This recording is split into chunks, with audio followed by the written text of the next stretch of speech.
Hey, this is Sheldon Primus. Welcome to navigating the OSHA.gov website. We are up to the data and statistics portion. Data and statistics is one of the ones I use the most.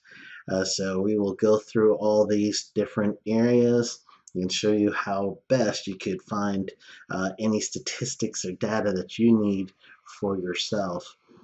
First, let's start with the BLS Work Related. Once you click on that tab, it actually takes you over to the Bureau of Labor Statistics.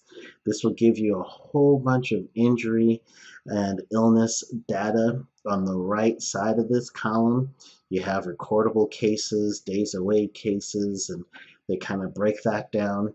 And you could get this stuff on the chart view if you wanted to. And you would do that by just clicking on this links over here, and you can see different chart views. So here are non-fatal occupational injuries and illnesses, and let's do it by industries.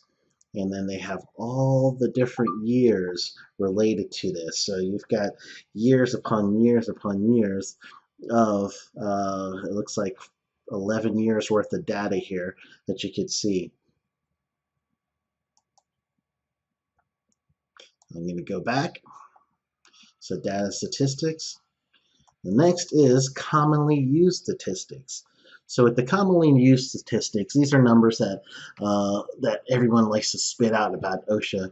So you'll see the budget. You don't see people spitting out that kind of information as much as you will see the numbers down below, which are right now it's got the numbers for 2014.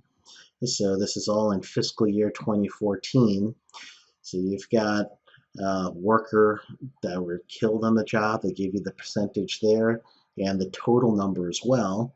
Then they give you a few other things. They tell you about the construction, fatal for or focus for is another way of saying that. So these are the top 4 deaths or reason for death. They're death types. Falls, electrocution, struck by, and caught ends. Then the very next is this. You will see a lot. You're going to see the top 10 in almost every news article source. They'll say the top 10 most cited OSHA standards violated in fiscal year 2015. It's a popular one. I see it all the time. So this is where they get that information from.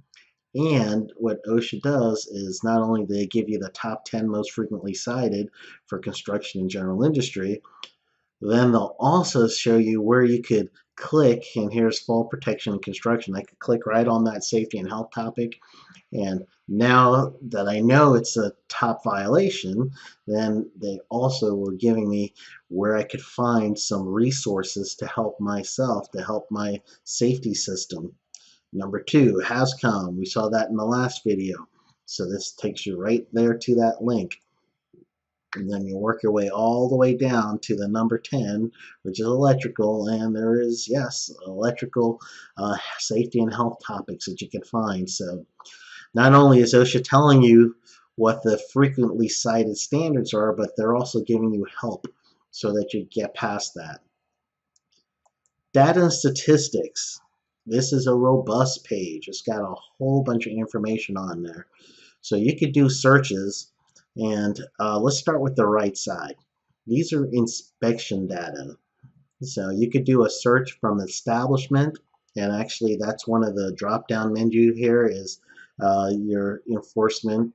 Then there's also establishment, frequently cited standards, penalty cases, fatality reports. So right here, the establishment search, we're actually going to do this now so we don't have to do this on the drop-down menu before. I could type in a name right here. If I knew a company that I wanted to research, and sometimes I do, I get calls from insurance companies and they ask me to take on a client. So one of the first things I do after I hang up on the phone is I'll go right here, I'll look at the establishment search, and I'll do a little history of or at least try to figure out if they do have a history with OSHA. So for my state, any office, you could pick your dates. So I usually do a 10-year search. So if I did a 10-year search, I'll be able to find that. So let's say roofing. I'll just say roofing is then the title of the client. Now I'm going to do a 10-year search, and this is going to give me anyone that comes up with roofing in their name. So with the roofing in the name, you'll see that it's going to give me pages upon pages.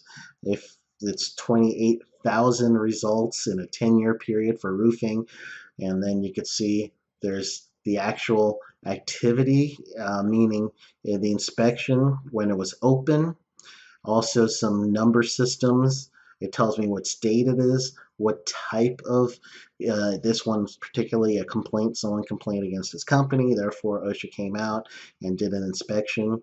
The status of the actual case right now, it's partially closed, partially complete. This code right here, your NAICS code, is your North American Industry Classification System code. That's how you group, a detailed way of grouping different types of businesses together.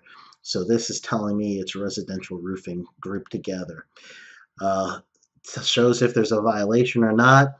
The SIC code is the Standard Industrial Classification Code. That is a more broader version of the NAICS code. So you do have that over here. And again, these are all roofers because I just typed in the name roofing. So if I knew exactly the company's name, I would just type in that company's name and then I'd be able to find them. So I'm going to go back to the data and statistics. If you needed to search by your NAICS code, so let me go back one and I'm going to highlight this NAICS code and copy it so that we can use that as our example. So going back to the search by inspection.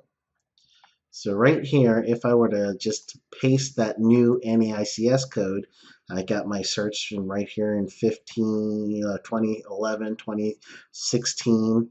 I hit submit. And by that code, even if their name doesn't say roofing in it, that code is telling me that it's construction, residential construction. So I could see all the people that do activities in that code, and that's what's leading me here. So 23,190, I'm going to write myself a little note to remember that one. 23,190, and then the SIC code of 1791. And then the SIC code of 1799. I'm actually going to highlight the 1791. So this is telling you what that code is.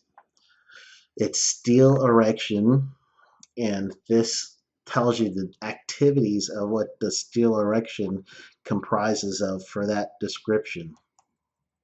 So I'm going to go back. Again, you can see the dates. You can see inspection numbers. If I wanted to click on the actual activity, it's going to tell me it's an open case. It tells me who's responsible for this case, and then it is giving me everything that I need to know about if it's, who's responsible and everything else.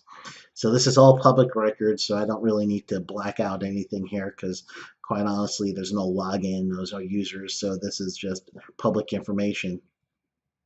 So I'll go down again, data and statistics. Then you have an inspection information. If I had the inspection number, that activity number, I could actually type in that activity number here, and then it will pull up the same type of inspection information. So all I would need to do is, if I only knew the inspection number, type it here and it'll give me details. I'll go back. High penalties. So $40,000 or greater, that's your enforcement cases with high penalties. You can actually do that here, and you'll see this tab that says penalties case by case. So that's actually what's going to lead you right here. So if I wanted to hit Florida, I could see those penalties. If I hit Texas, Then I could see high penalty cases. Here's one Texas company that was cited for $102,000. So that's up there, right? So I could look at the inspection number and the hyperlink, and I could see exactly what it was. And this will tell me that there was 14 serious violations, and then they had other than serious violations, a total of 20. This gives me the initial cost and the current cost. This right here on this side is your ID type of the violation, but this right here tells me the standard that was violated, the issuance, the abatement, what's current, what's initial, if they contested it or not. So this one looks like it's still an open case.